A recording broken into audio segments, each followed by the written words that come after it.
Bueno, pues buenas tardes.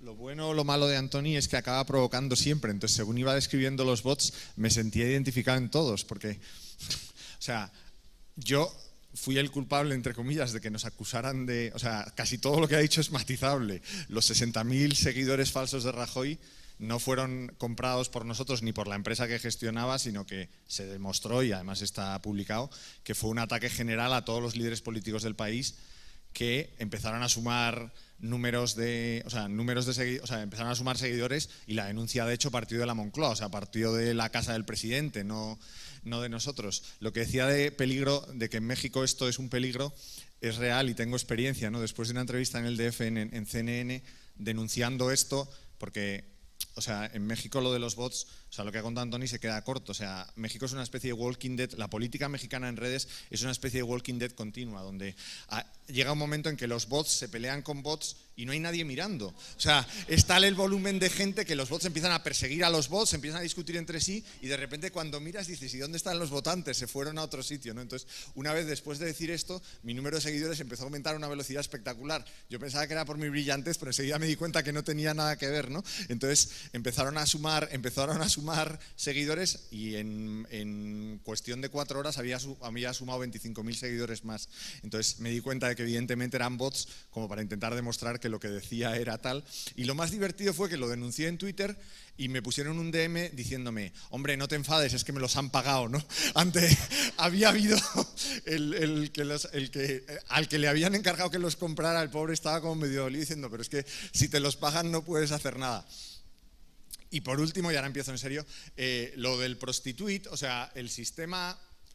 Es curioso, el prostituit se hace en el año 2011 y también es culpa mía. O sea, lo de pedir poder publicar en los perfiles y es algo muy poco novedoso. De hecho, Obama lo había hecho en el 2008 y Obama lo volvió a hacer en el 2012 sin ningún escándalo.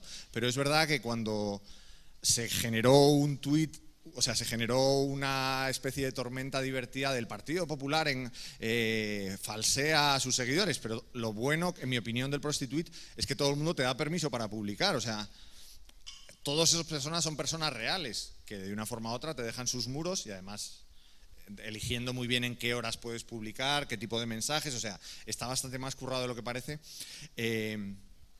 para hacerlo. Y fue muy divertido porque cuando se había levantado el escándalo había una conferencia del presidente Rajoy, que en ese momento no era presidente, y era el día que había fallecido Steve Jobs. Entonces empezamos en plan súper originales haciéndole un homenaje. Y el presidente Rajoy, por una historia un poco curiosa, el ordenador no funcionaba y tardó en darle a enter y que subiera una cosa de homenaje como 7 minutos. Entonces, después de tratar de explicar que no, que la tecnología, que estábamos a la última, tuvimos problemas para subir un PowerPoint. Pero bueno, yo vengo a hablar de otra cosa que es lo que ponía en el programa, que tiene que ver con hasta qué punto las redes pueden servir para marcar la diferencia en las... Sí. No, con esto estoy fenomenal, me da igual. Pero no empiezo ahí, ¿no? Vale. Entonces, la idea era explicar un poco hasta qué... O sea, hay dos cosas que creo que son interesantes y que tienen que ver con hasta qué punto las redes son o no determinantes o pueden marcar la diferencia en una campaña electoral. Bueno, aprovecho para desmontar algunos mitos sobre el uso de redes en campaña, pero parto de una premisa básica, que es muy sencilla, que es que yo creo que en las redes no se ganan votos, pero se marcan tendencias, se marca agenda y se crean... O sea, pueden servir en general para crear un contexto favorable a los candidatos. Pero es que además, hoy en día, como vemos, el voto es, o sea, al menos en España, el voto cada vez es más... O sea, es más líquido, como dicen aquí, ¿no? O sea, cada vez es más, la gente decide su voto al final del proceso. En las últimas elecciones, las del 26 de junio no se han publicado todavía, pero las del 20 de diciembre, el 30% de los votantes decidió su voto en las elecciones generales españolas en la última semana. Esto es una barbaridad, es multiplicar casi por 3 la estadística normal, al menos en España, de decisión de voto en la última semana, ¿no? Entonces, quizá también tiene algo que ver con las circunstancias específicas de España en ese momento, pero sí que más o menos es evidente, y hay gente que achaca los fallos de las encuestas también a esto, que hay una decisión, la decisión del voto cada vez es más tardía y cada vez es más impulsiva, ¿no?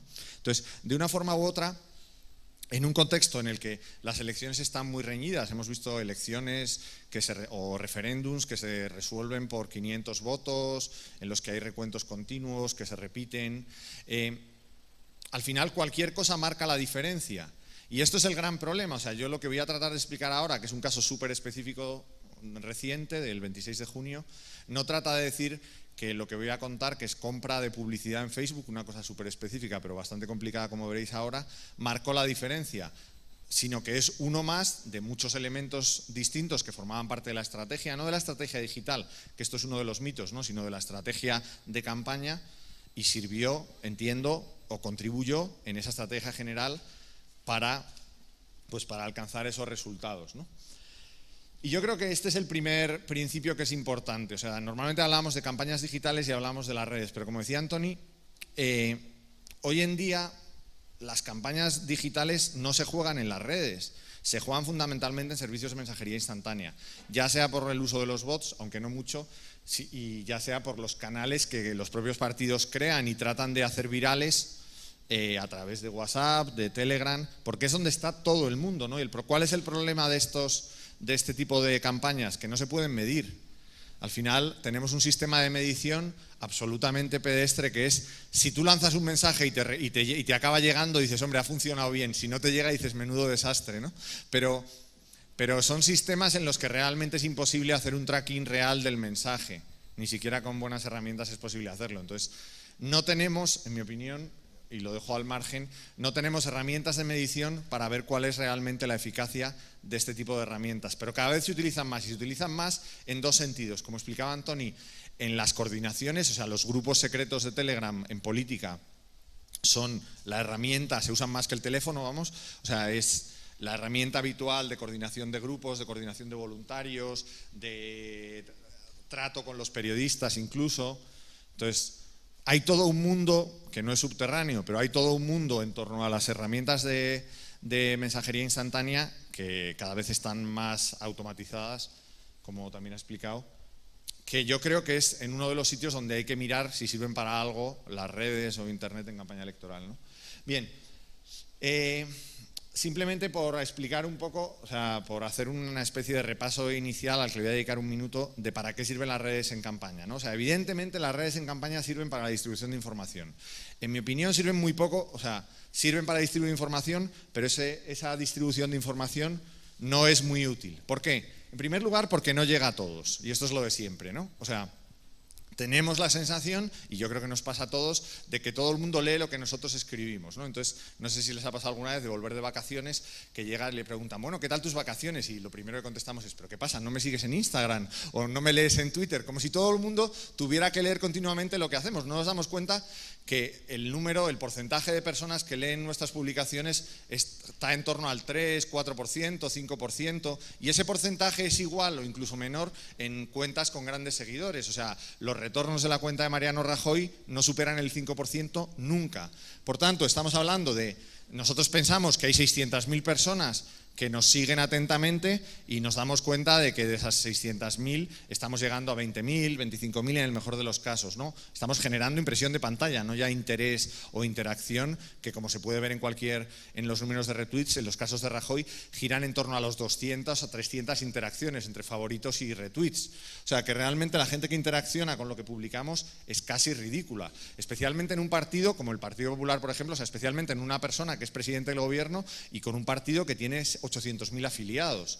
Entonces estamos hablando de un porcentaje de gente que recibe nuestra información que es el 1% del número de afiliados de un partido. Pues no creo que sea una gran herramienta de distribución masiva de información. ¿Por qué no llega a todos?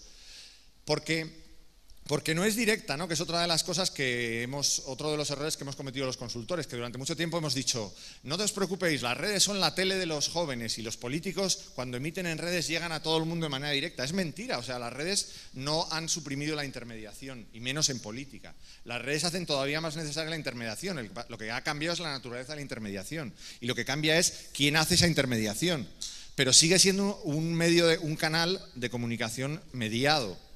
Y esa mediación es la que cuando alguien, o sea, si sabes trabajar, por así decirlo, la buscas en otros sitios, pero no es real que sea un canal directo de comunicación.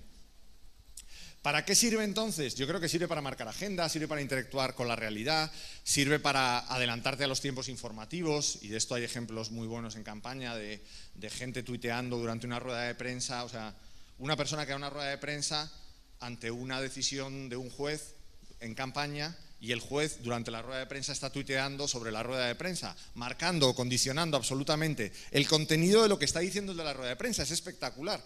No solo eso, sino que está condicionando absolutamente las preguntas de los periodistas, que preguntan en función de lo que está tuiteando el juez en ese momento en directo. Para interactuar con la realidad en tiempo real, las redes no tienen precio, por decirlo de alguna manera, y eso sí que puede marcar una diferencia, en mi opinión, en lo que supone distribución de información. Herramientas de escucha, ¿no? Herramientas de escucha teniendo claro, y esto lo sabéis todos, que en las redes no está la opinión pública, ¿no? En las redes están los afines más movilizados, en el mejor de los casos, o los contrarios más movilizados.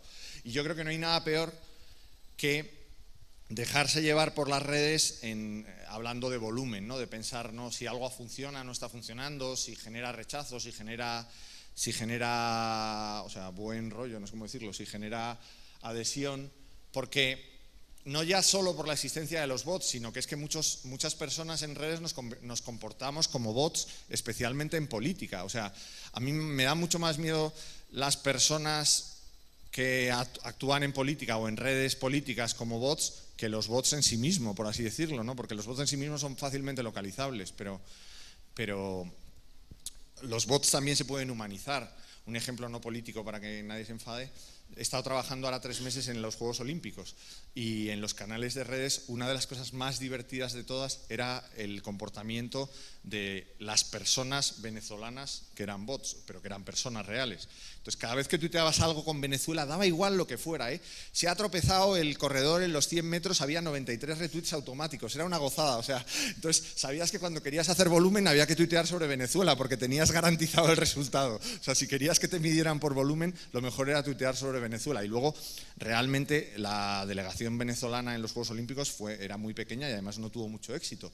Pero es verdad que el gobierno venezolano tiene muy sistematizado su trabajo en redes, muy organizado, con buenas herramientas de coordinación, y se aplica a cualquiera, o sea, se aplica a cualquier evento donde la marca Venezuela, por decirlo de alguna manera, está en juego, ¿no? Bien, pero dicho esto, creo que las redes en política, bien trabajadas, son una herramienta de escucha estupenda para detectar tendencias, para captar crisis previas, y gracias a la escucha pues hemos resuelto o hemos podido actuar con anticipación a determinados problemas que iban a explicar. Y esto ha cambiado mucho, ¿no? O sea, yo recuerdo en las elecciones de 2011, cuando una crisis estallaba en redes, todavía no tenía volumen, pero un asunto estallaba en redes, y ibas a los jefes a decirles, oye, que se está diciendo esto, lo primero que te preguntaban era dónde, ¿no?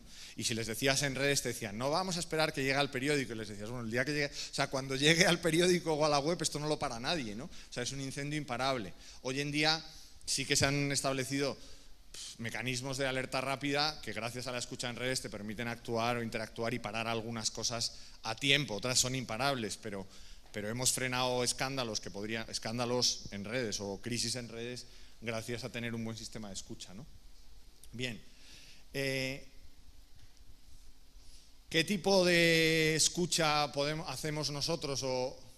Pues, o sea, realmente, cuando el objetivo de tu campaña, y esto es uno de los problemas de las campañas, pero es insalvable, es tener protagonismo sobre los demás partidos, especialmente en los hitos mediáticos, o sea, es ganar la batalla de las redes, aunque la batalla de las redes no sirva para nada, sino para llegar a los medios de comunicación que tienen un espacio específico para ver quién ganó la batalla de las redes en el debate. Lo hemos visto ahora, ¿no? Trump ha ganado los 2 debates en redes, luego hemos visto cómo los ha ganado, pero esa batalla sigue teniendo un eco mediático que a mí me parece excesivo, pero que a los partidos que piensan con mentalidad tradicional les resulta muy interesante, ¿no?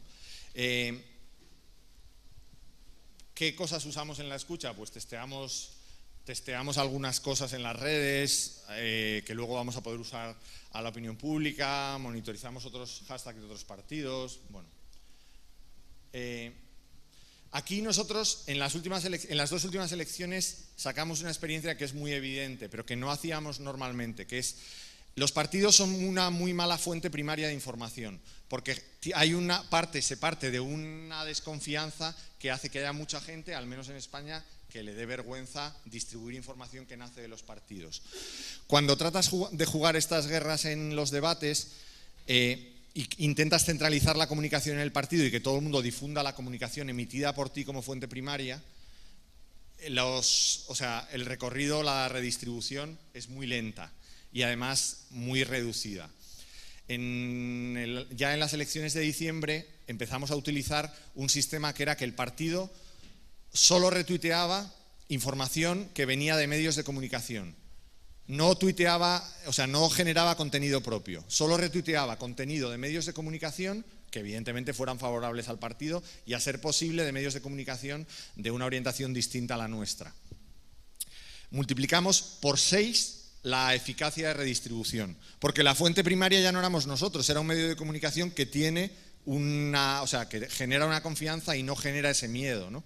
Entonces, no era solo subirte en el hashtag de los medios tradicionales, que también, pero eso es más típico, sino utilizarles a ellos como fuentes primarias del contenido de los debates. Y los resultados cambian de una manera brutal. O sea, la capacidad y la predisposición de la gente a redistribuir información de los partidos frente a la capacidad de redistribuir información de los medios es brutal, ¿no? Bueno, da igual, esto, si no, me estoy enredando. Y luego financiación, que en el caso de España...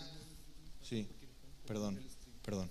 En el caso de España, la financiación, que es pública en un 90%, pues las redes se han utilizado alguna vez, y especialmente en la primera campaña, la del 20 de diciembre, porque los partidos que entran por primera vez en el Parlamento no tienen financiación pública hasta lograr los resultados, y por tanto no tienen cash suficiente, no tienen financiación para lograr poder competir en la campaña. Partidos como Podemos organizaron un sistema de préstamo ciudadano que luego devolvieron cuando recibieron la financiación pública, pero que les permitió competir, porque el problema real es de liquidez durante el tiempo que aún no tienes representación pública y no tienes un sustento, porque no sabes qué resultados vas a tener que te permitan ir a un banco a pedir financiación, ¿no? O a pedir un préstamo que luego puedas devolver. Entonces, en ese sentido, las redes para la financiación pues funcionan, al menos a Podemos les funcionarán muy bien en la primera, ¿no? Bien. Y el cuarto elemento es la publicidad, ¿no? Y es lo que quería contar porque es un caso súper específico, que está estudiado y que, bueno, que como digo, no quiero decir que que haya causado nada, pero esta es la demostración, entre comillas, ¿no? En el planteamiento, esto es de las elecciones del 26 de junio. El 26 de junio ese papel es el papel estratégico, y lo he puesto a posta así. Se definen claramente cuáles son las provincias, porque en España los diputados se eligen por provincias, las provincias que queríamos que estaban al alcance de la mano, que pensábamos que estaban al alcance de la mano. Ahí, como veis, hay 6 prioritarias y 5 secundarias. Y luego había 2 más. Bueno, se consiguen 2 más. En esas 11 provincias más 2 más se consiguió el escaño que estaba en juego. O sea, era un escaño que, como podéis ver ahí, muchas encuestas no te daban de manera directa, algunos te lo daban como posible, pero las posibilidades en algunos casos estaban por debajo del 40% de conseguir ese escaño, y se consiguieron los 13. Se hicieron muchas acciones específicas en esas provincias, pero una de las más novedosas, que luego salió en prensa con cierta polémica, fue contratar publicidad en Facebook específica para esa campaña, ¿no? Si os fijáis, estos son los presupuestos y la inversión de las campañas electorales. Estamos hablando de 12 millones de euros, 13 millones de euros. Estamos hablando de unas inversiones bastante potentes, ¿no? Donde se gastan entre 1,5 millones y 2,4 millones de euros en publicidad. Digo esto porque nos gastamos 180.000 euros en Facebook, y para mucha gente fue un escándalo total. O sea, en general, la vez que el Partido Popular se había gastado más dinero en contratar publicidad habían sido 3.000 euros, que es como de risa. O sea, es como de risa cuando tú vas a Twitter y le dices que te quieres gastar 3.000 euros, se ríen de ti porque piensan que eres un partido político. Entonces, pongo esto para que os hagáis una idea de la proporción y de la rentabilidad o la no rentabilidad. No estamos hablando de 200.000 euros, un poco menos, sobre unas bases que en el caso del Partido Popular están girando en torno a los 20 millones. En el caso nuestro, aunque no se han dado los datos, no sé por qué, pero el dato es 17 millones, ¿no? Entonces, de 17 millones de los que te gastas 2,5 en publicidad, estás hablando de 200.000 euros. creo que merece la pena por lo que vamos a ver ahora, ¿no? Entonces, ¿cuáles son, si queréis, más o menos en qué consistía la estrategia de la compra de publicidad? La estrategia de compra de publicidad tiene como 3 enseñanzas básicas que ahora describo un poco, pero básicamente es que el anuncio tiene que ser autosuficiente, o sea, que el anuncio no se puede medir en función de la interacción que genera, sino en función de la visualización. Que son necesarios al menos entre 11 y 13 impactos por cada persona y que solo son rentables si se emiten en la última semana. Son como las 3 premisas básicas con las que empezábamos a trabajar, ¿no? Claro. Y especialmente el impacto de las redes es todavía más difuso, por decirlo de alguna manera, o más líquido. Entonces, solo tiene o puede tener influencia acumulando mucho los impactos muy cerca de la votación. Entonces, esos fueron los 3 elementos básicos. Concentramos toda la inversión de lunes a viernes, porque el sábado en España no se puede hacer campaña electoral. Las elecciones eran el domingo, perdón, pero el sábado no se puede hacer por la jornada de reflexión. Y además, en este caso, concentramos en las 11 provincias que eran prioritarias, más 2 más por una serie de motivos. ¿Cuál es el truco? O sea, el truco, si lo tiene, es generar mensajes específicos para cada provincia y para cada grupo. O sea, dentro de cada provincia detectamos 5 grupos de potenciales votantes. Y en cada provincia testeamos, o sea, hicimos 5 grupos por 5 mensajes, 25 mensajes por provincia por 11 provincias. Entonces hicimos en torno a las 300 creatividades. Fuimos testeando las creatividades con un sistema muy sencillo que Facebook te permite. O sea, Facebook te cobra en función del éxito. Entonces, cuanto más triunfas, menos te cobra. Entonces, lo que hacíamos era, teníamos la creatividad viva 48 horas y matábamos las 3 últimas. Bueno, matábamos las 3 últimas o no, pero casi siempre matábamos las 3 últimas porque además normalmente había una diferencia brutal entre las 2 primeras y las siguientes. Bien, con ese contexto empezamos a probar, estos son los tiempos, ¿no? Los tiempos son, este es otro papel oficial de la campaña, pero vamos, me da un poco igual, pero me venía bien porque estamos hablando del 26 de junio, el 24 era el último día, pero las elecciones eran el 26 y la campaña empieza el 7. Hacemos toda la investigación en los 3 primeros días, donde testamos cuáles son los 3 mensajes que mueven esto en encuesta. O sea, en la encuesta que estábamos haciendo para medir la intención de voto, testamos mensajes prioritarios para el público objetivo que estamos buscando, que era muy determinado y que no os aburro con eso. Testamos esos mensajes, incluyendo una serie de preguntas en el cuestionario, con 1.600 llamadas. La primera semana sacamos un informe de conclusiones de eso y a partir de ahí preparamos las creatividades. Sacamos de las encuestas las creatividades y testamos las creatividades en las redes. Compramos y empezamos a testar en las redes. Las creatividades las generamos en 2 días, las pruebas las hacemos en 48 horas y en la última semana, como os decía, empezamos la compra y la selección. ¿Cuáles fueron los temas? O sea, realmente las creatividades, como les decía, tenían que ser autosuficientes. Hay una serie de cosas que salen de la encuesta previa, que son quiénes son los portavoces más valorados, quiénes son los portavoces más rechazados, tanto nuestros como del resto de los partidos. Y esas 2 informaciones, y esto en cada provincia. O sea, en cada provincia, esto es una cosa que no sorprende, hay líderes del partido que están mejor valorados que otros y no son iguales en todos. Entonces, en cada una de las 11 sabíamos que 2 líderes tenían que aparecer en las creatividades. Aunque el contenido fuera el mismo, el líder era distinto. Y lo mismo en la publicidad negativa. La publicidad negativa, que yo sé que tiene mala fama, en este caso era negativa, pero era pública. No sé si me explico. O sea, no se ocultó qué estábamos haciendo. Era el partido el que compraba esa publicidad y todo el mundo lo vio.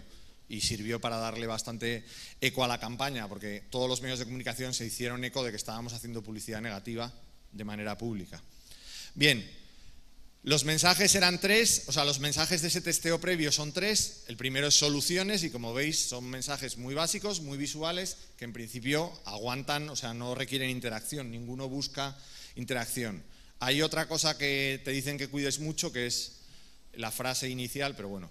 Entonces, ¿qué hacemos?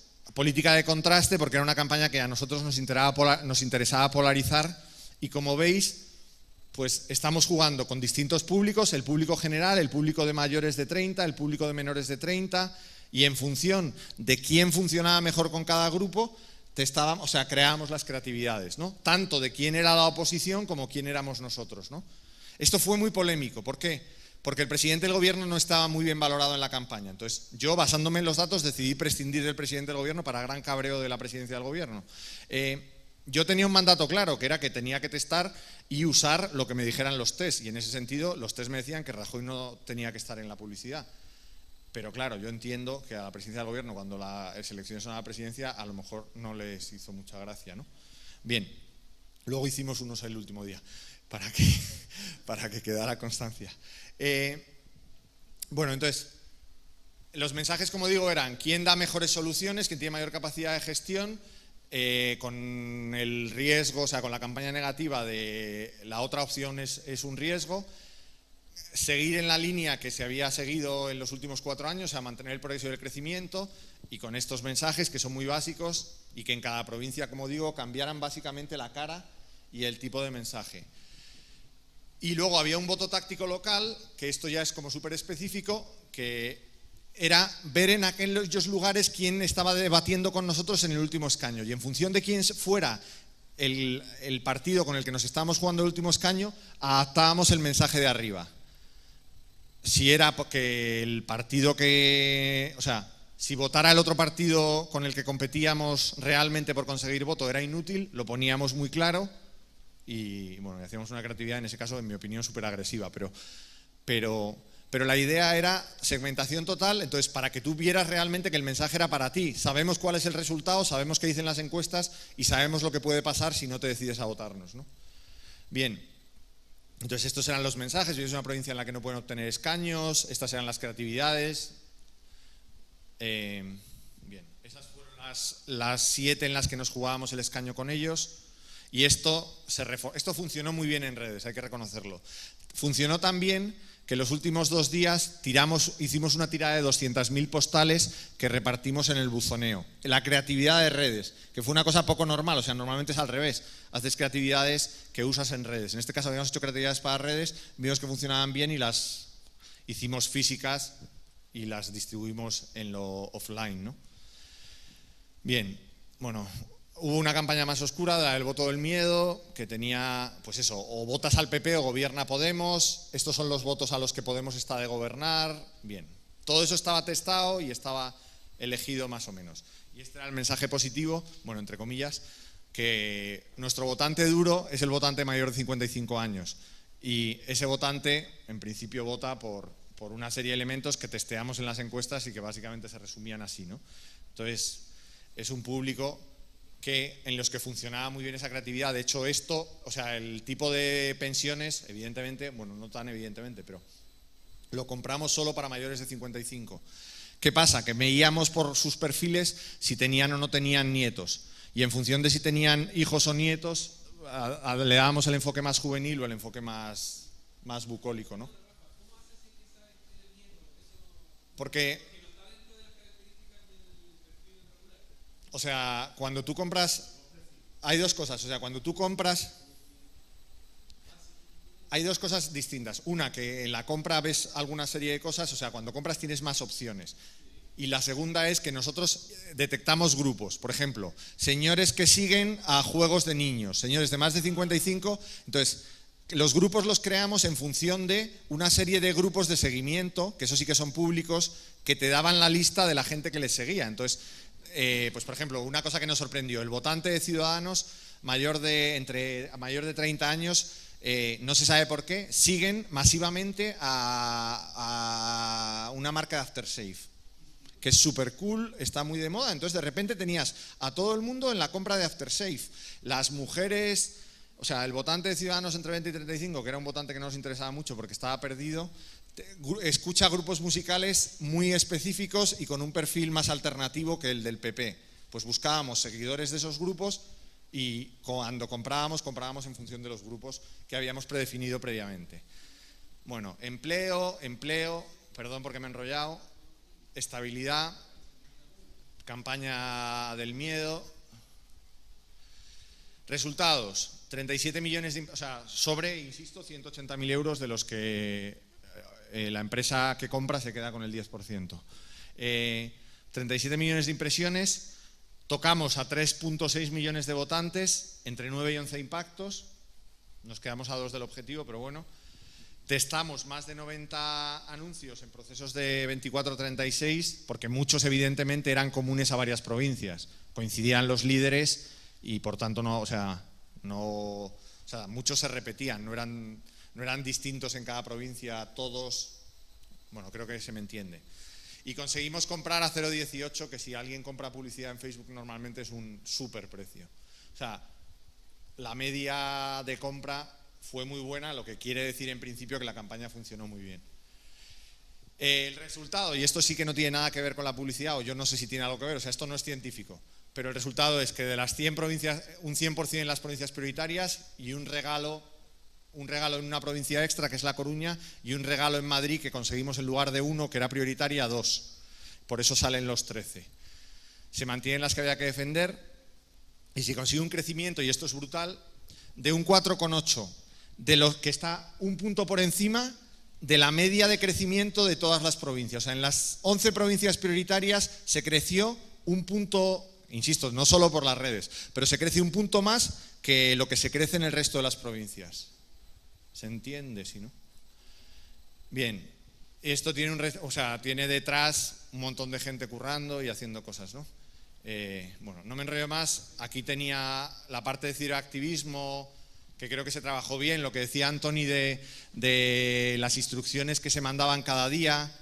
Bueno, pues se mandaba un documento por Telegram en el que se explicaba de una forma muy didáctica, en mi opinión, el objetivo, se daba material gráfico para distribuir, se ponían incluso tweets de ejemplo, que esto a la gente le enfada mucho, pero se ponían tweets de ejemplo que cada uno podía utilizar si quería o no. O sea, se trataba de hacer muy fácil a los voluntarios el trabajo. Se les daba un resumen de prensa diario y las previsiones de agenda.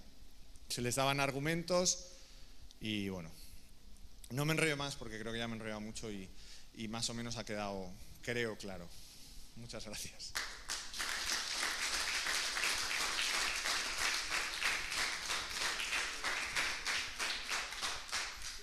Hola, respecto a lo que está pasando con la realidad que vive España respecto, claro, se va a cumplir ya un año más sobre la Guerra Civil Española, entre otras cosas. ¿Qué tan el voto, qué tan desprestigiados están los partidos políticos, ya que Podemos se dice mucho que el régimen venezolano le pone plata, pero también no apoyan al actual mandatario? Entonces están como en el limbo. A ver, nosotros, o sea, por centrar en lo que... Nosotros no usamos lo de en las redes, en la campaña más, o sea, entre comillas, de contraste, que es la forma elegante de llamar a la campaña negativa. Nunca usamos lo del régimen venezolano, por ejemplo, o sea, no fue un argumento, porque es algo que en principio no está aprobado y que no queríamos meter en la agenda porque había estado en la agenda ya mucho tiempo, ¿no? Y no hacía falta tampoco recordarlo. O sea, como en cualquier gobierno, en una situación de crisis, o sea, España coge, el gobierno de Rajoy en el 2011 estamos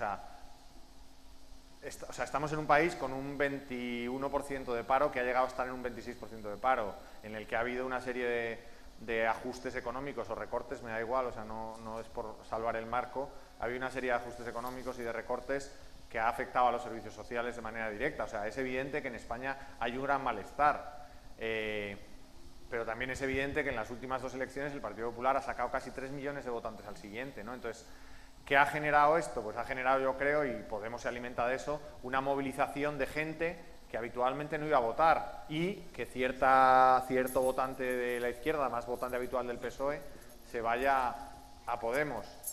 Ahora mismo es que la situación es complicadísima, o sea que el PSOE parece que se va a abstener para que Rajoy gobierne y Podemos, que se ha dado cuenta que necesita subir el tono, lleva 3 semanas subiendo el tono para intentar quedarse con el liderazgo de la oposición. ¿Qué va a pasar con eso? Pues no sé. O sea, mi sensación es que Rajoy va a gobernar, es más o menos evidente, que le va a costar mucho gobernar. De hecho, el PSOE está justificando su abstención diciendo que la mejor forma de lograr echar a Rajoy es desde la oposición en lugar de con unas elecciones. O sea, sería mucho peor que hubiera elecciones para echar a Rajoy que dejarle gobernar y echarle dentro de un año, ¿no? Esa es la nueva estrategia del PSOE, o sea, el nuevo discurso público del PSOE. Va a haber una lucha, en mi opinión, apasionante por ver quién lidera la oposición.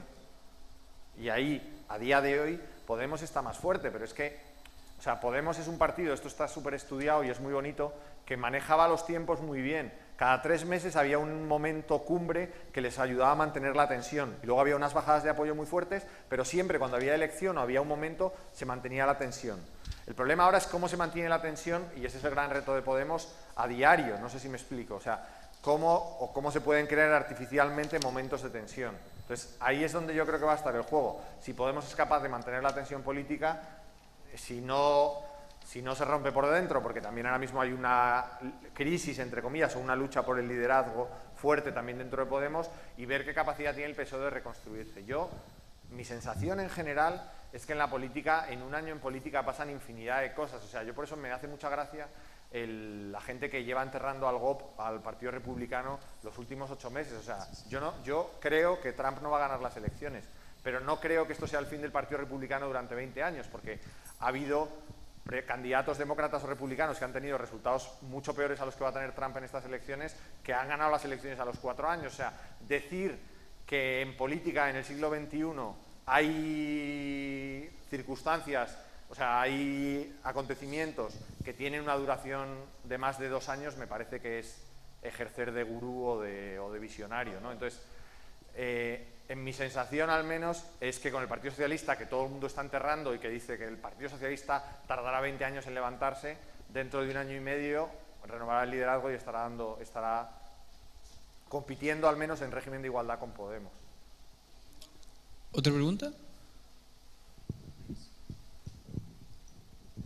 Hola, Rafa, resulta muy interesante escucharte porque contando la estrategia de comunicaciones que llevó a cabo el PP, porque además se escribió mucho después sobre el éxito de la campaña, de la estrategia, y escuchándote da la sensación de que fue una campaña simple, o por lo menos tú lo cuentas de forma simple, que se entiende bien, organizada, ordenada, estructurada, que se llevó a cabo de una manera no tan complicada. Mi pregunta es, si fue tan exitosa y tú y ustedes competían con gente que también, como Podemos, como estás diciendo, también sabe mucho de comunicaciones, incluso llegó la gente, bueno, de la izquierda, los socialistas, junto con la gente de Podemos, hicieron una campaña muy fuerte con SMS en el pasado.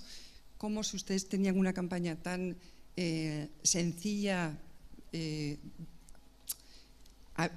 al cabo del tiempo, cuando se ve, cómo ellos no implementaron algo parecido? ¿Por qué ustedes ganaron en este...? O sea, porque realmente yo creo que las redes no dejan de ser un reflejo pequeño de la realidad. Entonces, a día de hoy la realidad es que el Partido Popular, podríamos decir que saca 3 millones de votos al segundo. ¿Qué quiere decir eso? Que la realidad social, independientemente de las redes, a día de hoy favorece más a Rajoy que al resto de los partidos. Entonces, en una competencia igual a igual, entre los 4 partidos, no el PP contra todos, que fue una de las decisiones estratégicas, es decir, nosotros no jugamos contra la oposición, jugamos en el mejor de los casos contra cada uno y especialmente contra Podemos, ¿no? Entonces, en esa perspectiva, en principio tienes 800.000 militantes mucho más fieles que los de Podemos, que es verdad que tienen 200.000 simpatizantes articulados en red, que es la diferencia sobre nosotros. Nosotros, de los 800.000, tenemos, sumando correos electrónicos y teléfonos móviles, no llegamos a 180.000. O sea, no llegamos a 180.000 contactos directos porque la base de datos es un desastre, vamos. Entonces, pero bueno, tienes una base de 180.000 que cuando coordinas bien y trabajas bien con ellos, que yo creo que ha sido parte de la apuesta, cuando los organizas, le das argumentos, le das tiempo, les das cariño, sobre todo cariño, acaban funcionando ilusionados y tienen un objetivo concreto. Y yo creo que eso es lo que hizo que, estando infrarrepresentados en las redes, porque no hay duda que en el día a día fuera de las elecciones el Partido Popular está muy por debajo en actividad y en interacción que Podemos y que Pablo Iglesias, durante la campaña subes el nivel y te pones al mismo nivel, incluso yo creo que en algunos debates por encima, ¿no? O sea, desde el punto de vista de eficacia y de retorno. Entonces, yo creo que es esfuerzo, o sea, esfuerzo, trabajo y coordinación. Y a partir de ahí, intentar resucitar eso que creo que es real, que es que, bueno, que es real no, lo dicen las urnas, que hay una mayoría social, o sea, insisto otra vez, no digo que el PP tenga más votos que los otros tres partidos, sino que el PP tiene más votos que cada uno de ellos independiente, ¿no? Última pregunta.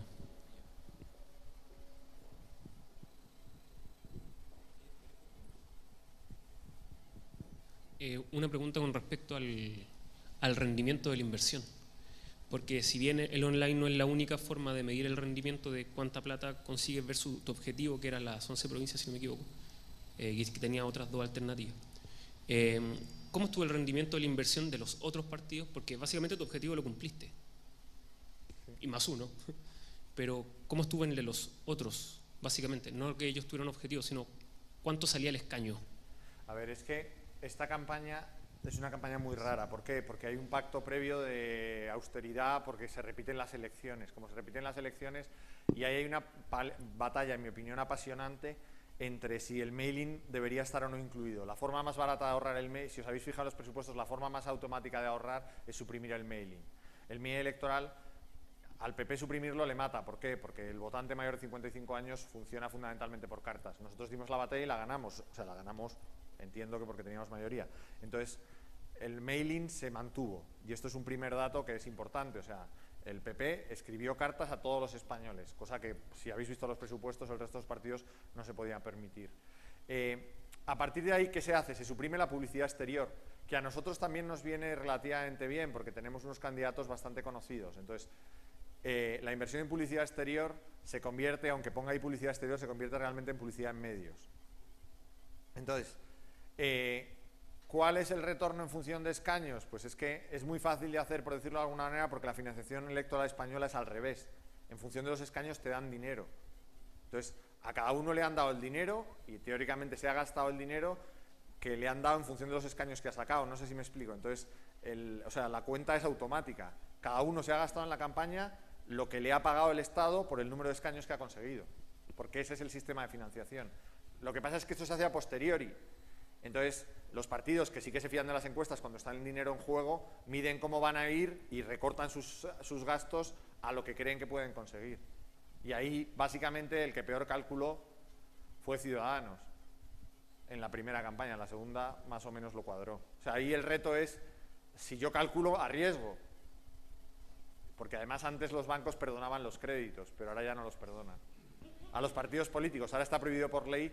No, esto va, o sea, es un hecho. Antes perdonaban los créditos y por tanto podías arriesgar porque luego no te lo cobraban, pero ahora por ley está prohibido condonar créditos a partidos políticos. Entonces se andan con mucho más ojo y calculan mucho mejor. O sea, es que, o sea, realmente Podemos se pasó porque Podemos pensaba que iba a tener más escaños de los que tenía. O sea, más o menos la inversión fue similar a lo que daban las encuestas. Y las encuestas durante toda la campaña estuvieron dando a Podemos por encima del número de votos, que es uno de los elementos de la financiación, y 2-3 escaños por encima. Eso luego no se cumplió y quedaron casi 10 escaños por debajo de lo que las previsiones.